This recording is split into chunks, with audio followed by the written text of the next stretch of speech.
నెల్లూరు నగర ప్రజలకు నమస్కారం. నెల్లూరు నగర కార్పొరేషన్ పరిధిలో ఉన్నటువంటి ప్రజలందరికీ కూడా ప్రభుత్వం చేపట్టినటువంటి సెన్సెస్ 2027 గురించి ఇప్పటికే కొంత అవగాహన ఉండి ఉంటుంది. భారత ప్రభుత్వం గృహ మంత్రిత్వ శాఖ వారు, registrar of general of India, directorate of census వారు సెన్సెస్ 2027 కార్యక్రమాన్ని ప్రారంభించి అది మొదటి దశలో భాగంగా ఆంధ్ర రాష్ట్రంలో సెల్ఫ్ ఎన్యూమరేషన్ ప్రక్రియ ఈ నెల 16వ తారీఖు నుండి మొదలై 30వ తారీఖు వరకు ఉంటుంది. ఏప్రిల్ 16 నుండి 30 వరకు జరిగేటువంటి ఈ సెల్ఫ్ ఎన్యూమరేషన్ ప్రక్రియలో నగర పౌరులందరూ కూడా పాల్గొనవలసిందిగా తెలియజేస్తున్నాను.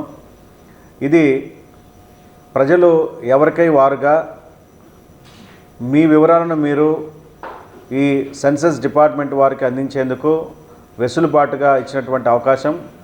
దీనికి సెన్సస్ డిపార్ట్మెంట్ వారు se.census.gov.in అనే వెబ్ లింక్ ద్వారా మీ వివరాలను మీరు నమోదు చేసుకోవడానికి ఈ అవకాశాన్ని ఇవ్వడం జరిగింది. మనందరికీ తెలుసు, సెన్సస్ అనేటువంటిది ఒక దేశ, రాష్ట్ర, అదేవిధంగా ఒక జిల్లా మరియు ఒక కార్పొరేషన్ పరిధిలో ఉన్నటువంటి అనేక పరిపాలనాపరమైన సంక్షేమ మరియు అభివృద్ధి కార్యక్రమాలకు సంబంధించి నిర్ణయాలను తీసుకోవడంలో, అదేవిధంగా పాలసీని తయారు చేయడంలో జనగణన అనేది చాలా ఉపయోగపడుతుంది.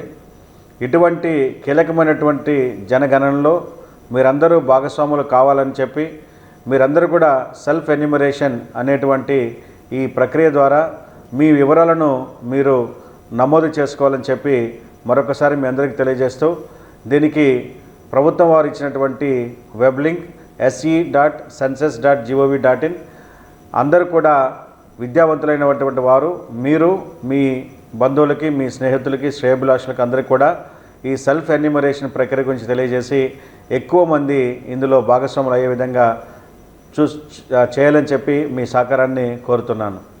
కార్పొరేషన్ నిధులు ఖర్చు పెడుతున్నది 100కి 100 పాళ్ళు అవాస్తవం. వాస్తవం ఏంటంటే, సాధారణంగా పని చేపట్టినప్పుడు దానికి కావాల్సినటువంటి నిధులు ఎలా సమకూర్చుకోవాలనేటువంటి దాని మీద ముందు ఆమోదం తీసుకుంటాం, పరిపాలన ఆమోదం. అయితే ఆనాడు ఉన్న పరిస్థితిని బట్టి అది సాధారణ నిధుల నుంచి తీసుకుంటామా, లేదా సిఎస్ఆర్ నిధుల నుంచి తీసుకుంటామా, లేదా ఎల్ఆర్ఎస్ బీపీఎస్ గ్రాంట్ నుంచి తీసుకుంటామా, లేదా 15th ఫైనాన్స్ కమిషన్ గ్రాంట్ నుంచి తీసుకుంటామా అనేది మనము ఎంచుకోవాలి. అయితే ఉన్న ఆర్థిక పరిస్థితి దృష్ట్యా సాధారణ లేదా సిఎస్ఆర్ కాంపోనెంట్ ద్వారా నిధులు తీసుకోవచ్చు అని చెప్పి మనం తీసుకున్నప్పుడు అదే చెప్పాను, అమలు చేసిన తర్వాత బిల్లులు చెల్లించేటప్పుడు మనం ఏ నిధులతో చెల్లిస్తున్నాం అనే దాన్ని బట్టి ఫైనల్గా ఈ నిధుల ద్వారా ఈ వర్క్ టేకప్ చేస్తామని చెప్పి మనం ఫైనల్ కూడా వర్క్ డిక్లరేషన్ చేస్తాము. బహుశా మీరందరికీ తెలుసు, శిలాఫలకాలు కూడా ఈ నిధుల ద్వారా ఈ వర్క్ని పూర్తి చేయడం జరిగిందని కూడా శిలాఫలకాలు వేస్తారు క్లియర్ కట్గా.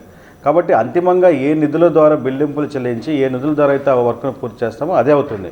అయితే మొదటగా వర్క్ మొదలుపోయేటప్పుడు ఉన్నటువంటి ఆర్థిక పరిస్థితి దృష్ట్యా మనము నిధులను లభ్యతను బట్టి ఆమోదం తీసుకుంటాం. తర్వాత వెసులుబాటును బట్టి ఏదైతే అవసరమో, ఏదైతే అందుబాటులో ఉంటుందో దాన్ని ఖర్చు చేస్తాం. ఖర్చు చేసిన దాన్ని కూడా ఫైనల్గా డిక్లేర్ చేస్తాం. ఇందులో ఏది దాచుకోవడానికి ఉండదు. ఒక్క రూపాయి కూడా, ఒక్క పైసా కూడా ఆ మాటకు వస్తే ఏ ప్రభుత్వ అధికారి కూడా ఒక్క పైసా కూడా దాచిపెట్టి, లేదా ఏ ఒక్క పైసా కూడా ఒకరికి తెలియకుండా పబ్లిక్ డొమైన్లో పెట్టకుండా చేయలేడు. అది అసాధ్యం. ప్రభుత్వ వ్యవస్థలో అది అసాధ్యం. కాబట్టి ఇవన్నీ తెలియకుండా అర్ధరహితంగా మాట్లాడడం అనేది కరెక్ట్ కాదు.